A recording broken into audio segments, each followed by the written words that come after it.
Irmão, quero ler Atos dos Apóstolos, capítulo número 3. Um texto bem conhecido, graças a Deus por isso. Atos dos Apóstolos, capítulo 3. Irmão, o livro de Atos é um livro muito interessante. É um livro que fica depois dos Evangelhos, quer dizer, e fica antes das cartas de Paulo. Ele faz uma divisão, esse livro. E o impactante é que esse livro, ele fala sobre o início da igreja. E muitas pessoas não têm vivenciado, em primeiro lugar, porque não têm acreditado. Tem muitas pessoas que não acreditam que a cura ainda é para hoje, a cura divina. Uns acreditam que encerrou com os apóstolos, que hoje a igreja não tem mais capacidade para isso. Mas quando nós, irmão, lemos as escrituras, ela nos mostra que Jesus, ele não mudou. O escritor aos Hebreus, no capítulo 13, verso 8, ele diz que é o mesmo ontem, hoje e eternamente. Quando ele diz que ele é o mesmo ontem, ele está dizendo que ele é o mesmo que operou ontem, é o mesmo que opera hoje, e é o mesmo que vai continuar realizando as mesmas coisas através da igreja agora. Então, em Atos capítulo 3, verso 1, diz assim: Pedro e João subiu ao templo para a oração da hora nona, quer dizer, às 15 horas da tarde. E era levado um homem coxo de nascença, o qual punha diariamente à porta do templo chamado Formosa, para pedir esmola aos que entravam. Vendo ele, Pedro e João, que ia entrando no templo, implorava que lhe dessem uma esmola. Pedro, fitando juntamente com João, disse: olha para nós. Ele os olhava atentamente, esperando receber alguma coisa. Pedro, porém, lhe disse: não possuo prata nem ouro, mas o que tenho, isso te dou. Em nome de Jesus Cristo, o Nazareno, anda. Verso 7. E tomando pela mão direita, o levantou, imediatamente os seus pés e tornozelos se firmaram. Deu um salto, se pôs em pé, passou a andar e entrou com ele no templo, saltando e louvando a Deus. Eu vou pular agora para o verso 16. Olha o que diz: e pela fé, em nome de Jesus, é que esse mesmo nome fortaleceu a este homem, que agora vês e conheceis, sim, a fé que vem por meio de Jesus, ou por meio da sua palavra, deu a este saúde perfeita na presença de todos vós. Amém. Glória a Deus por isso.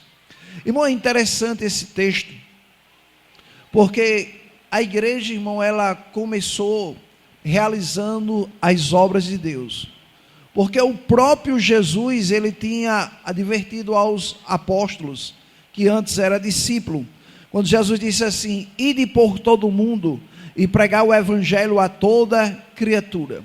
E no versículo 17, Marcos 16, verso 17, ele diz: os sinais seguirão aos que crê. Então, irmão, Jesus não se preocupou com título. Há muitas pessoas hoje que brigam por cargo, por posição de pastor, por ser evangelista, por querer ser presbítero. Mas, irmão, a nossa maior necessidade é o crer.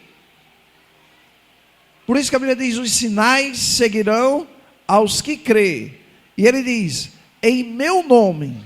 Olha só, os sinais seguirão aos que crê em meu nome. Então, irmão, eu e você precisamos aprender a crer que há autoridade no nome de Jesus. Irmão, esse nome foi dado a mim, foi dado a você. Então nós temos o nome de Jesus. E é interessante que Pedro e João, eles iam orar. E quando eles decidiram orar, eles chegaram diante de uma porta que estava um paralítico. E esse paralítico fazia 40 anos, não era 40 dias nem 40 meses. É 40 anos, desde que nasceu ele era paralítico.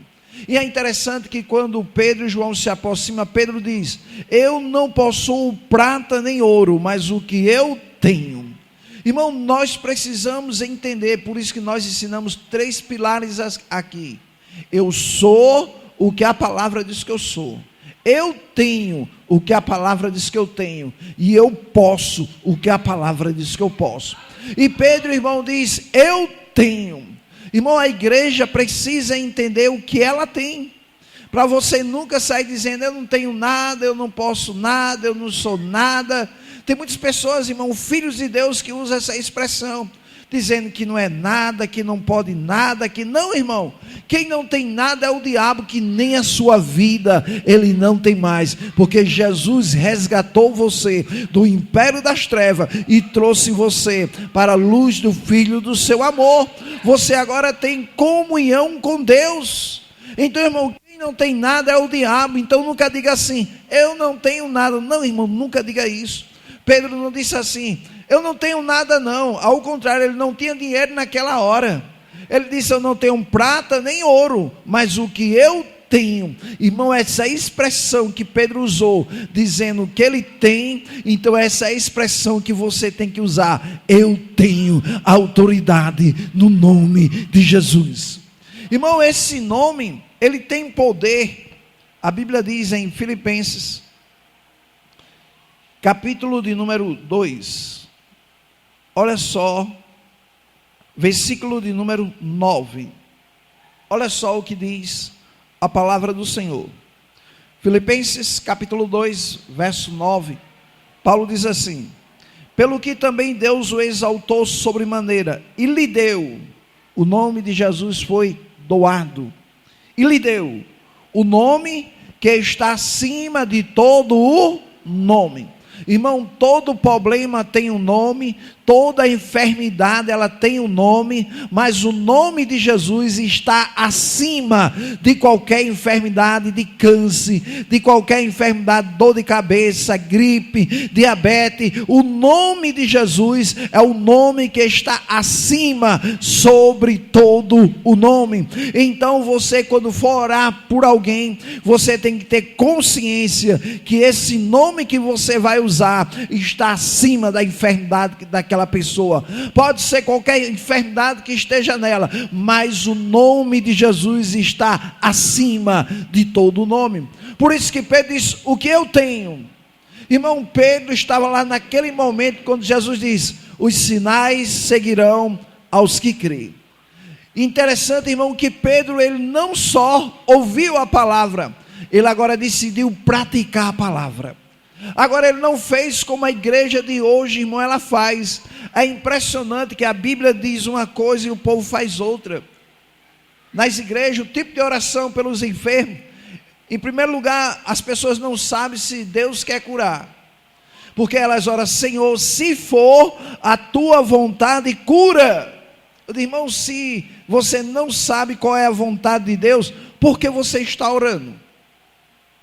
E as pessoas ficam: Senhor, se for tua vontade, cura. E eu sempre digo aqui, que os extremistas ainda dizem mais: se não for, Pai, prepara e leva.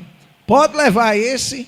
Então, irmão, que tipo de igreja somos nós? Irmão, nós somos uma igreja triunfante. A Bíblia diz que Jesus se manifestou para desfazer as obras do diabo, e a enfermidade, irmão, é uma delas. Então eu e você, irmão, estamos aqui para dar continuidade ao que Cristo começou. Por isso que quando você vai ler Atos dos Apóstolos, capítulo 1, olha só como esse livro ele começa. Atos, capítulo 1, verso de número 1. Quem escreveu Atos dos Apóstolos foi Lucas. é o mesmo que escreveu o livro de Lucas. Lucas é considerado doutor Lucas. E ele escreve esse livro, e ele diz: escrevi o primeiro livro, ó Teófilo. Essa palavra Teófilo, Teo quer dizer Deus. E Filó fala de amigo. Então ele é como se dissesse: amigo de Deus, eu vou contar um negócio para você. Aí ele diz, relatando todas as coisas que Jesus começou a fazer e a ensinar. Então ele diz: escrevi o primeiro livro. Que livro? O livro de Lucas, ele está se referindo. Ele diz: no livro de Lucas, eu escrevi tudo o que Jesus começou a fazer e a ensinar. Quer dizer que ele não só fazia, mas ele ensinava seus discípulos. Ele começava a dizer: como é que vocês vão fazer? Ele estava preparando eles, porque Jesus sabia, irmão, que daqui a pouco ele ia embora, e depois que ele fosse, a obra não poderia parar, a obra tinha que continuar. É igual aquela corrida, no tempo das Olimpíadas, tem uma corrida de 400 metros, e cada corredor corre 100 metros, e é chamado corrida de bastão. Então a pessoa corre 100 metros, passa o bastão para o outro segura o bastão, corre 100 metros e passa para o outro, e o quarto é que conclui a corrida. Então, irmão, Jesus já correu a sua carreira, passou o bastão para a igreja, e nós, irmão, estamos correndo essa corrida da fé, ela não parou. Por isso que Paulo diz: corramos a carreira que nos está proposta. Então, irmão, todos nós, eu e você, temos a responsabilidade de dar continuidade. Versículo 2, Atos 1:2, ele diz: até o dia em que, depois de haver dado o mandamento por intermédio do Espírito Santo aos apóstolos que escolherá, foi elevado às alturas. A este, depois de ter padecido, se apresentou vivo, ou quer dizer, depois que ressuscitou, se apresentou vivo, com muitas provas incontestáveis, aparecendo-lhes durante 40 dias e falando das coisas concernentes ao reino de Deus. E comendo com ele, determinou que não se ausentasse de Jerusalém, mas que esperasse a promessa do Pai, a qual disse ele, que de mim ouviste. Então olha só, Jesus disse: olha, depois que ele ressuscita, irmão, ainda passa mais 40 dias com os discípulos, falando, sabe o que? O reino dos céus. Só que ele, depois disso, ele diz: mas fique ciente que vai ter uma promessa, vai ter um poder. Qual é o poder? Verso 8, Atos 1:8: mas recebereis poder, mas recebereis unção, mas recebereis o Espírito Santo, ao descer sobre vós o Espírito Santo, e sereis minha testemunha, tanto em Jerusalém, como em toda a Judeia, Samaria, e até aos confins da terra. Então, irmão, eu e você somos testemunha que Jesus não mudou. Ele continua curando, ele continua salvando, ele continua libertando através de cada um de nós. Quando eu e você, irmão, decidimos crer na palavra de Deus, e quando nós colocamos essa palavra em prática, a Bíblia diz que Deus vela sobre a sua palavra para cumprir com ela. Então, irmão, se nós pregamos a palavra e as pessoas escutam a palavra de Deus e crê, aí a Bíblia diz: tudo é possível ao que crê. Então, irmão, se você crê, tudo é possível. Tudo é possível. Então, irmão, por isso que Pedro, quando ele chega diante da porta formosa, ele não fez como os tradicionais: chega Jesus curando, chega meu pai. Não, irmão, não chame Jesus para curar. Para uma pessoa que não entende, acha que a gente está querendo diminuir Deus, ou querendo diminuir Jesus, ou como dissesse assim: você quer dizer que nós não precisamos mais chamar Jesus? Você acha que ele não pode curar? Na mente dele, quando a gente diz assim, não chame Jesus, é como ele pensasse assim: ah, você quer dizer que Jesus não tem poder para curar? Não, irmão, não é isso. É porque ele deixou uma igreja aqui na terra, que é o seu corpo, que ele é o cabeça, e nós somos o corpo, e essa igreja tem a palavra, tem um espírito e tem um nome para fazer as mesmas obras. Por isso que em João, capítulo 14, versículo 12, Evangelho, é antes de Atos. Se você está em Atos dos Apóstolos, capítulo número 14, João quer dizer, meu Deus, estou tão impactado com Atos. João capítulo 14, versículo 12, Evangelho, fica depois de Lucas, mora na mesma rua. Evangelho segundo escreveu São João, capítulo 14, versículo 12. Eu estava ontem dando uma aula e um caba disse assim para mim: pastor, esse negócio de cura, Jesus falou em Marcos 16, 17, os sinais seguirão aos que crê, para os apóstolos, para aquele tempo. Aí eu disse, então vamos ler o que diz João, capítulo 14, versículo 12, que ele diz: em verdade vos digo que aquele que crê em mim. Então agora não tem mais tempo, ele agora está falando para quem crê, independente se foi no tempo dele, independente se foi depois dele, ele está falando para os que crê nele. Então ele não está dizendo somente para, irmão, se não fosse para hoje, ele ia dizer somente para os 12 que estão andando comigo, mas ele não disse isso. Ele diz, em verdade vos digo que aquele, o que é aquele? É um sujeito oculto. Você poderia tirar aquele e colocar o seu nome. Eu poderia ler assim, em verdade vos digo que se a irmã Antônia crê no nome de Jesus, ela vai fazer as mesmas obras. Então aquele é um sujeito oculto, aquele é eu, aquele é você, aquele é qualquer um de nós que estamos aqui. Então ele não limitou a pessoa, ele não disse, não é somente para os que são, os que têm 10 anos de crente, somente para os que são pastores, somente para os que são evangelistas, somente para os que são presbíteros, somente para os que são diáconos. Não, ele diz, em verdade vos digo que aquele que crê em mim fará também as obras que eu faço, e outras maiores fará, porque eu vou para junto do Pai.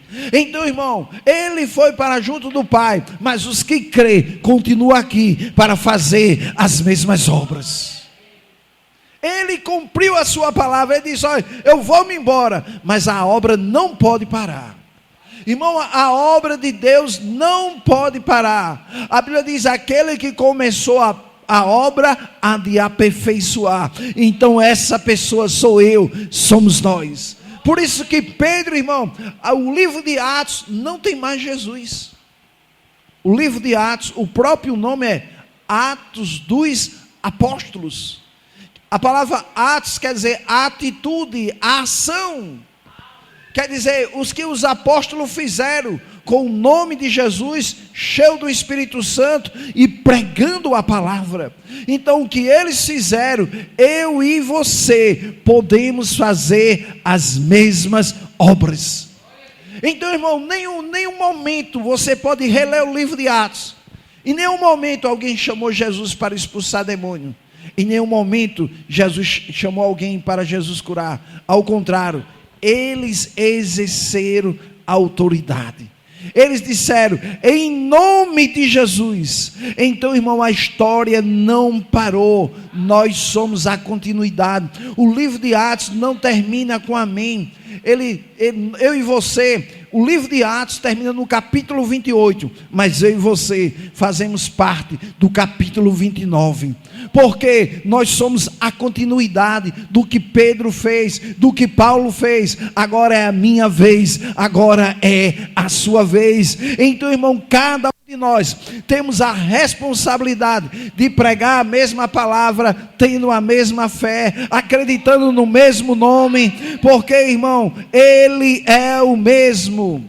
Escritor aos Hebreus, eu até citei, mas eu quero que você leia para que você possa saber que está escrito.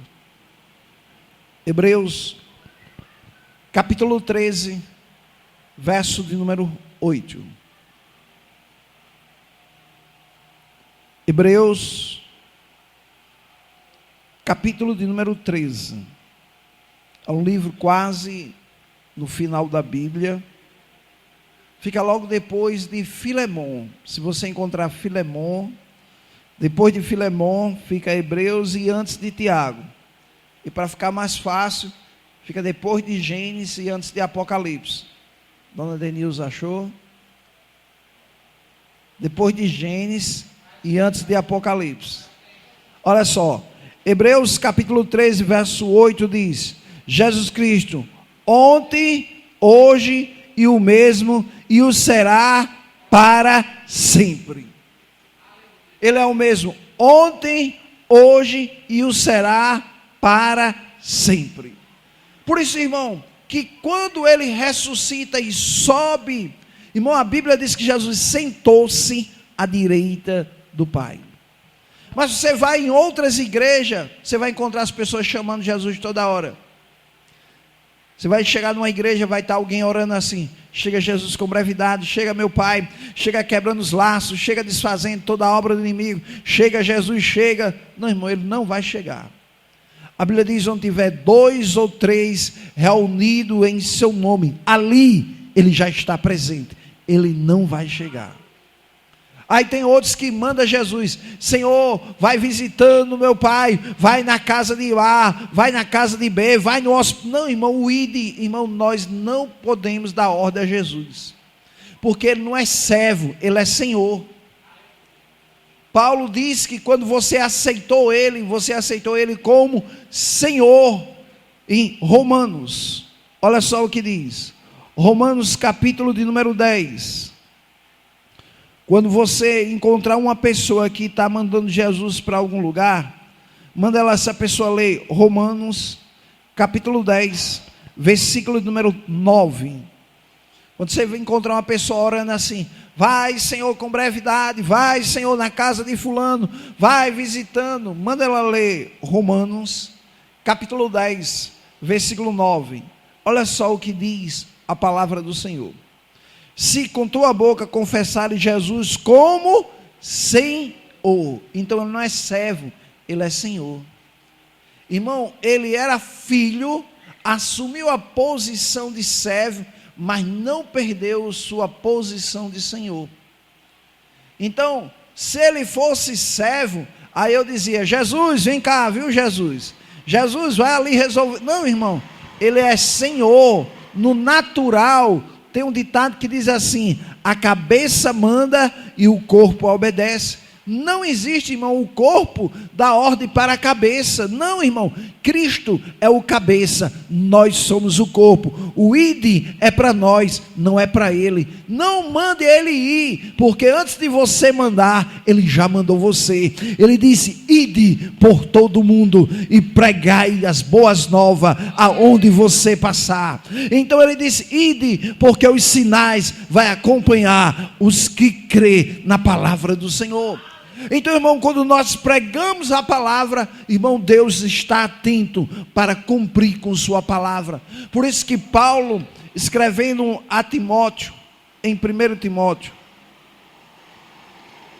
capítulo de número 1, versículo número 15. 1 Timóteo, capítulo 1, verso 15. Fiel é a palavra. Fiel, irmão, assim como Deus é fiel, a sua palavra é fiel. Já imaginou aquela pessoa que pegou um dinheiro emprestado com você e disse assim: dia 20 eu lhe pago. E quando você menos espera, quando amanhece o dia, o cara já está ligando, dizendo: ei, pode vir buscar, o dinheiro já está na mão. Porque é uma pessoa íntegra, é uma pessoa fiel, é uma pessoa que honra com sua palavra. E Paulo está dizendo a Timóteo, está ensinando a Timóteo, ele diz: fiel é a palavra e digna de toda aceitação. Que palavra?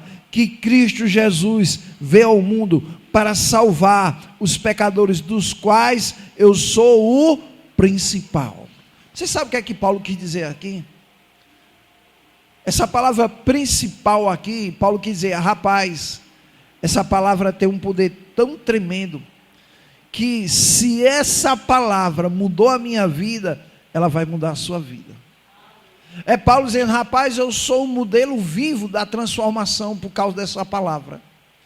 Eu sou um exemplo vivo do poder que há nessa palavra. Eu sou um exemplo vivo da fidelidade dessa palavra. Por isso que ele diz, fiel é a palavra e digna de toda aceitação. Que palavra é essa? Jesus Cristo é a palavra. Jesus é a palavra viva. Por isso que a palavra, irmão, é Jesus. Por isso que algumas versões dizem assim, no princípio era o verbo. Mas se você tiver a versão NVI, a versão King James, vai estar escrito assim, no princípio era a palavra estava com Deus, e a palavra era Deus. A palavra, irmão, Jesus é a palavra viva. Então a palavra que nós pregamos não é uma palavra morta, é uma palavra viva. Mas você vai encontrar a gente dizendo assim, irmão, não gosto de ler muito a Bíblia não, de estudar não, porque a pessoa diz que a letra mata. Será? Evangelho, segundo escreveu São João, capítulo 6, verso 63. Vamos ver se a palavra mata. Evangelho, segundo escreveu São João, capítulo 6, verso 63. Olha só o que diz a palavra do Senhor. Evangelho, segundo escreveu São João, capítulo 6, verso 63. O Espírito é o que vivifica, porque quando você aceita Jesus como seu Senhor e Salvador, o seu Espírito é o que passa a ter vida. Por isso que ele diz, o Espírito é o que vivifica, a carne para nada aproveita. As palavras que eu vos tenho dito são Espírito e são vida. Então a palavra gerou vida em você. Você estava morto espiritualmente, mas quando você ouviu a palavra, você recebeu o Zoé de Deus, a vida de Deus, a natureza de Deus. Você passou a ter a vida de Deus. Por quê? Porque você ouviu a palavra de Deus. Então a palavra, ela não gera morte, a palavra gera vida. Quer ver um exemplo? Lázaro estava morto. Já fazia 4 dias que Lázaro estava morto. Mas quando o Senhor disse, tirai a pedra, tirar a pedra da incredulidade, tira a pedra da dúvida, tira a pedra do medo, enquanto moveu a pedra, então a palavra que é Jesus disse, Lázaro, vem para fora. Então, irmão, quando Lázaro estava morto, a palavra deu vida a Lázaro, porque Lázaro estava morto, mas a palavra de Deus é aquele que dá vida. Então quando você prega a palavra de Deus, é uma palavra poderosa e uma palavra que está pronto para transformar a vida, para trazer a existência. Então, irmão, a palavra de Deus, ela é lâmpada para os nossos pés e luz para os nossos caminhos. Por isso que Pedro, irmão, andou 3 anos com Jesus, ouvindo, sabe o que? A palavra. Passou 3 anos ali aprendendo. E é interessante que quando Pedro vai escrever a carta, ele não se exalta. Olha o que é que ele diz em 2 Pedro, capítulo 1, verso 1. 2 Pedro, capítulo 1, verso 1. Pedro fosse outro, dizia, rapaz, eu sou melhor do que você. Eu tenho mais fé do que você, porque eu orei por um paralítico, eu determinei, o cabo voltou a andar. Ele poderia dizer, quero ver quem vai fazer isso, mas olha o que é que ele diz, em 2 Pedro, capítulo 1, verso 1. Simão Pedro, servo e apóstolo de Jesus Cristo, aos que conosco obtiveram fé igualmente preciosa, na justiça de nosso Deus e Salvador Jesus Cristo. Fé por igualdade. A mesma fé que Pedro recebeu é a mesma fé que você recebeu.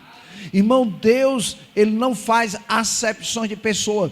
Ele não deu fé pequena para um e fé grande para outro. Não, Ele deu a mesma fé por medida. A mesma medida da fé que Pedro recebeu é a mesma medida da fé que você recebeu. A diferença de Pedro é que Pedro foi um homem ousado. Pedro decidiu crer. Pedro decidiu praticar a palavra. Pedro não foi somente ouvinte. Pedro agora foi um praticante. Então ele disse: eu posso, então eu posso. Se ele disse que o nome tem poder, então eu creio na autoridade que há no nome de Jesus. Então, irmão, ele decidiu colocar a palavra em prática. Então, irmão, quando eu e você fizer a mesma coisa, o que vai acontecer? As mesmas coisas. As mesmas coisas, irmãos. Agora, irmão, por isso que em Atos 3,16 Pedro vai falar algo interessante. Atos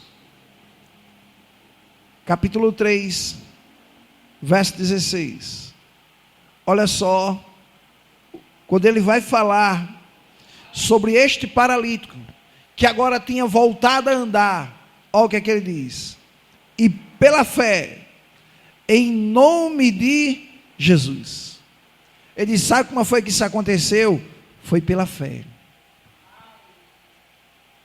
Porque, irmão, nós devemos entender que é pela fé. Porque as pessoas, irmão, têm fé, mas não têm colocado em prática a fé que têm. Muitas vezes eu digo assim: eu creio, mas quando vem os problemas, ela fica em dúvida: será que eu creio, será que eu não creio?